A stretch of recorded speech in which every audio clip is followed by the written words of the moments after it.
Hello classmate! Kumusta? Isa ba kayo sa kagaya ko na naghahanap kung saan napupunta yung may mga copyright claims natin kay Meta?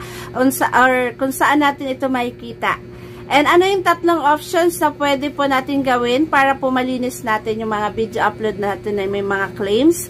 And mahalaga po ito sa mga bagong turn on lang po yung professional mode. Kakagawa lang ng Facebook page para po malinis natin and ma-approve po yung ating account for monetization. Okay, so sundan po natin yung aking screen record. Please watch this. Wait, punta tayo sa ating mga Facebook account. And then dito po again sa kanan, yung tatlong lines, i-press nyo po yan.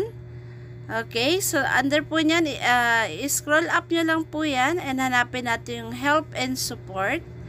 Okay, under po ng help and support, makikita nyo po yung support inbox. And hinanap ko rin po ito para ma-share sa inyo. Doon sa mga baguhan din po, pindutin nyo yung your alerts. And makikita po natin yung mga video po na may mga copyright claims. Yung napili natin na i-share yung revenue is yung Sarak na pack. So, continue na lang po yung napili yung video. And then, kapag na-press yung continue, yan, may option tayo accept revenue share.